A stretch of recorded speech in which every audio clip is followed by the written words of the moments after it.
RCC records की series अपना देश अपना कानून यानी स्वदेशी कानून की कड़ी संख्या 10 भारतीय दंड संहिता इंडियन पिनल कोड IPC में मैं आपका स्वागत करता हूं। ये लॉर्ड मैकाले द्वारा 1860 में हमें भारतवासियों को सौंपी गई।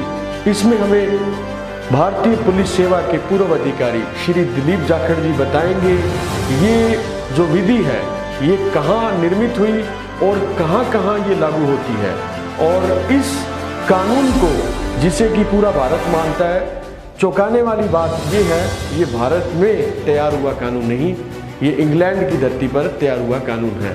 तो आइए चर्चा को प्रारंभ करते हैं।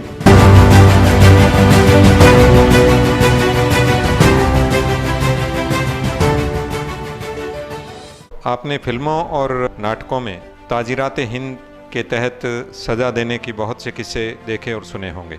ये कानून 1834 में ईस्ट इंडिया कंपनी में लॉ कमीशन ने बनाया था। लॉर्ड मैकाले उस वक्त लॉ कमीशन के पहले चेयरमैन बने थे। उन्होंने 2 साल के बाद इस कानून का ड्राफ्ट कंपनी के अधिकारियों को पेश किया था। लॉर्ड मैकाले द्वारा पेश किए गए ड्राफ्ट पर कंपनी के गवर्नर जनरल के लेवल पर काफ़ी विचार विमर्श किया गया और 3 बार इसकी जांच की गई। इसी दौरान 1857 की क्रांति हो गई, जिसमें भारतीय सैनिकों ने और जनता और राजाओं ने विद्रोह किया था।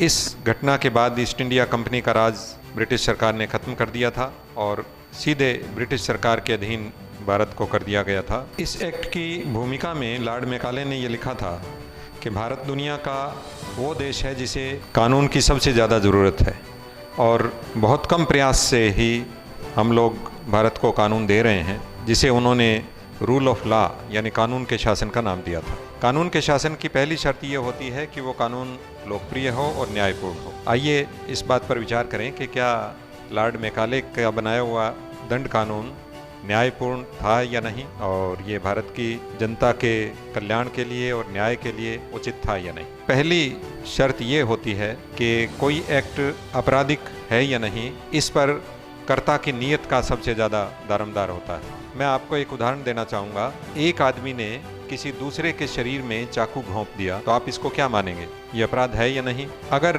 वो पहला आदमी डाकू है और उसने दूसरे आदमी से पैसे वसूलने के लिए चाकू घोंपा है तो बेशक जुर्म है। लेकिन अगर वो आदमी डॉक्टर है और उसने मरीज की और उसके परिवार की सहमति से किसी ट्यूमर के ऑपरेशन करने के लिए चाकू उसके शरीर में घोंपा है तो वो अपराध नहीं है। यानी दंड कानून की आधारशिला ये है कि कर्ता की नीयत कैसी है। अगर उसने बदनीयती से और दुराशय से कोई एक्ट किया है तो वो गैरकानूनी है और दंडनीय है। रोमन लॉ से लेके खुद इंग्लिश लॉ में मेंस रिया यानी दुराशय और इंटेंट को दंड कानून का आधार माना गया है। अमेरिका के दंड कानून में, ऑस्ट्रेलिया के और न्यूजीलैंड के सभी विकसित देशों के दंड कानूनों में मेंस रिया यानी दुराशय को किसी कानून के अपराध होने या न होने का बुनियाद माना गया। बड़ी हैरत की बात है कि लॉर्ड मैकाले की बनाई हुई IPC में कहीं भी मेंस रिया या दुराशय का नाम तक नहीं है। हालांकि अलग अलग धाराओं में कहीं बेईमानी से, कहीं बदनीयती से और इस तरह के किए गए कामों को अपराध की परिभाषा में शामिल किया गया है, लेकिन जो मौलिक नींव है आपराधिक कानून की, वो शब्द और वो भावना इस कानून में नहीं है। इसका परिणाम क्या हुआ, आइए इस पर बात करते हैं। इस कानून में धारा 153 के साथ कई सालों के बाद एक धारा जोड़ी गई 153A। इसमें धर्म, भाषा और नस्ली नफरत फैलाने के कार्य को दंडनीय करार दिया गया है। कई ऐसे केसेस हुए थे अंग्रेजों के राज में जब अंग्रेजों भारत छोड़ो का नारा लगाना भी इस कानून के तहत दंडनीय था, क्योंकि इससे आरोप ये लगता था कि ये नस्ली नफरत फैलाने वाला नारा है। सही आलोचना चाहे रूढ़िवाद की या अपने या दूसरे धर्म की या किसी रिवाज की करने को भी दंडनीय माना गया था। खुद इंग्लैंड में रोमन लॉ और रोमन चर्च की निंदा करके उन्होंने राष्ट्रीय एंग्लिकन चर्च की स्थापना की थी। लेकिन भारत में गलत परंपरा की निंदा करने को दंडनीय करार दिया गया, जिससे धर्म सुधार और समाज सुधार की भावना को ठेस पहुंची और ये कानून दुर्भाग्य से आज तक लागू है। और सुधार की बात करने वाले किसी भी व्यक्ति को, चाहे उसकी नीयत अच्छी हो, उसको भी इस कानून के तहत सजा दी जा सकती है। इससे अगला मुद्दा राजद्रोह यानी सेडिशन का उठाया जाना चाहिए। सेडिशन रिपोर्ट यानी राजद्रोह पर रिपोर्ट मिस्टर रोलेट के द्वारा पेश की गई थी। ये रॉलेट वही सज्जन थे जिनके बनाए हुए रॉलेट एक्ट को काला कानून बताया गया था और सारे भारत में इसके खिलाफ आंदोलन और इसे हटाने के लिए विरोध प्रदर्शन हुए थे। लाला लाजपत राय की हत्या इसी तरह के आंदोलन में लाठीचार्ज से हुई थी। इस सेडिशन रिपोर्ट में हिंदू मुस्लिम एकता को भंग करके आपस में वैमनस्य बढ़ाने के लिए बहुत सुनियोजित तरीके से रिपोर्ट पेश की गई थी। इसके आधार पर बना रॉलेट एक्ट तो हटा दिया गया, लेकिन आईपीसी में 124A की जोड़ी गई धारा आज तक जारी है। इस राजद्रोह कानून में सरकार के खिलाफ आलोचना करने को भी राजद्रोह माना जा सकता है और इसके तहत बहुत अच्छे अच्छे नेताओं, जो बड़े प्रगतिशील नेता थे, चाहे तिलक साहब थे, महात्मा गांधी थे, ऐसे अनेक नेताओं को दंड दिया गया था। उस वक्त भी इस सेडिशन कानून की बहुत निंदा हुई थी। आज भी लॉ कमीशन ने इस कानून की निंदा की है और एक लेटर जारी करके आम जनता से इसके बारे में और विधि विशेषज्ञों से राय ली जा रही है। मजे की बात यह है कि खुद इंग्लैंड में राजद्रोह कानून में सिर्फ 4 साल की सजा है, लेकिन भारत में उन्होंने उम्र कैद की सजा तय की। करीब 1 दशक पहले इंग्लैंड ने अपने देश में लागू राजद्रोह कानून को समाप्त कर दिया है। उसका उन्होंने वैश्विक व्यवस्था से नाता जोड़ते हुए इसे जस्टिफाई किया है, लेकिन हम लोग आज तक भी इस उपनिवेशी और साम्राज्यवादी कानून को ढो रहे हैं। ये सोचने का विषय है और हमें इस पर गंभीरता से विचार करना चाहिए। दंड कानून में एक पूरा चैप्टर राजकर्मियों से संबंध में है। भारत की आईपीसी दुनिया की एकमात्र आईपीसी है जिसमें राजकर्मियों पर मूल रूप से शक जाहिर किया गया है और उनको बहुत ज्यादा संदिग्ध माना गया है। यहाँ तक कि किसी अपराध की जांच करने वाले आईओ को भी शक के दायरे में लिया गया है।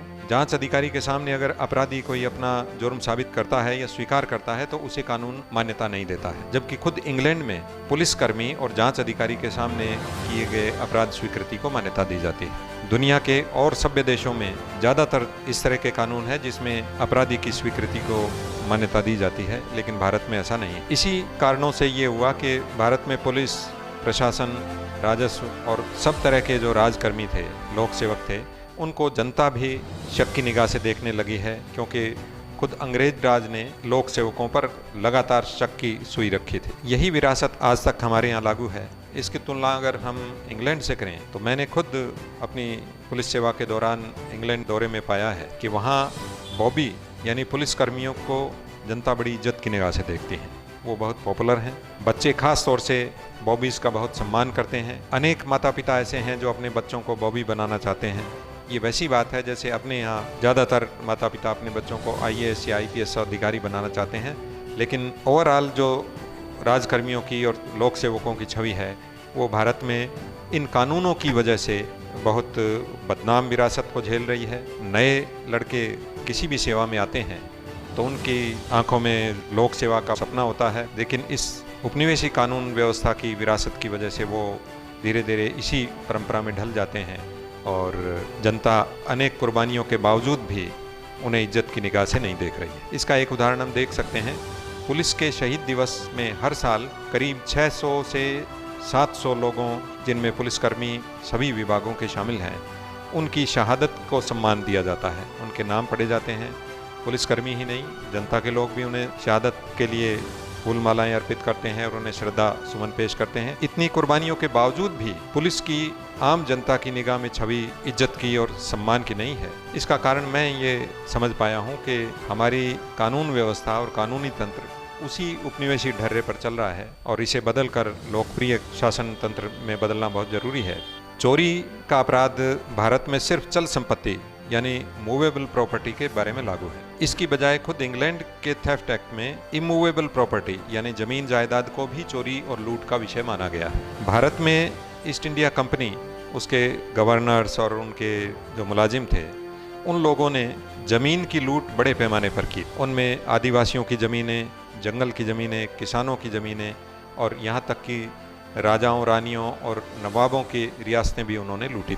आपको ध्यान होगा कि कई बार आदिवासियों के विद्रोह हुए, किसानों के विद्रोह हुए, नील की कोठियों पर कारीगरों की बगावतें हुई और 1857 में तो राजाओं और नवाबों ने भी क्रांति में हिस्सा लिया था। ये सब इसीलिए हुआ था कि इंग्लैंड में जिस लैंड लूट को क्रिमिनल लॉ माना गया है, भारत में उन्होंने सिविल डिस्प्यूट माना और सिविल अदालतों में इस तरह के मामले धकेल दिए गए और सिविल अदालत और सिविल कानून इस तरह के उन्होंने रचे थे जिसमें पीड़ित आदमी की एड़ियां घिस जाती थी और पीढ़ियों तक उसको न्याय नहीं मिलता था। इस वजह से ईस्ट इंडिया कंपनी का राज बहुत बदनाम हो गया और उसको 1857 के बाद में खुद इंग्लैंड की सरकार ने ही इस पद से बेदखल कर दिया था। मैं आखिरी बात ये कहना चाहूँगा कि इन कानूनों की, इन अपराधों की तफ्तीश की प्रक्रिया है उसे भी आधुनिक समय के और लोकप्रिय पैमाने पर बदलना जरूरी है। एक उदाहरण आइए देखते हैं। कोई अपराध चाहे कितना ही बड़ा क्यों ना हो, उसके तफ्तीश के दौरान जब गवाह के बयान लिए जाते हैं तो उस पर गवाह के दस्तखत नहीं कराए जाते,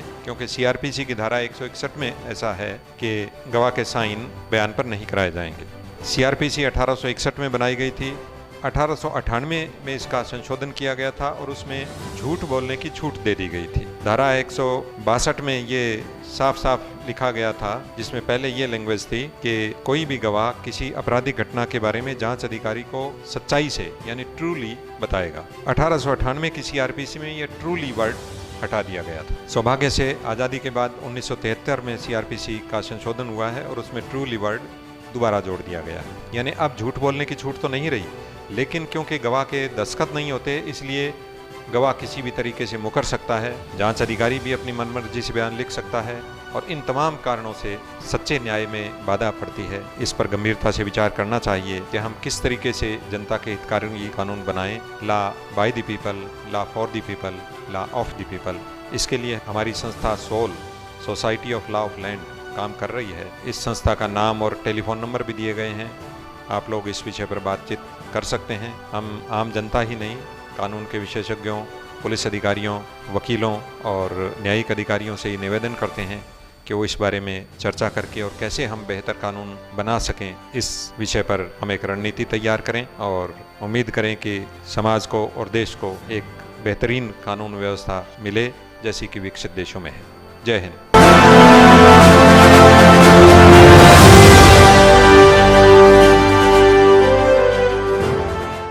धन्यवाद दिलीप जी। दिलीप जी ने बड़े विस्तार से आईपीसी भारतीय दंड संहिता इंडियन पिनल कोड को बताया। साथ ही आपको बता दूं, बहुत से दर्शक हमसे निरंतर जुड़ रहे हैं। उनके कुछ सवाल हैं। आने वाले समय में हम एक प्रयास करेंगे, एक लाइव चर्चा श्री दिलीप जाखड़ जी के साथ दर्शकों की हो सके। दर्शकों के जो भी सवाल हैं दिलीप जी लाइव उसको बताएं, ऐसा भी प्रयास आरसीसी रिकॉर्ड्स करेगी। तो आरसीसी रिकॉर्ड्स के यूट्यूब चैनल को सब्सक्राइब करें, लाइक करें, शेयर करें, कमेंट करें ताकि आपको नई नई अपडेट्स मिलती रहें।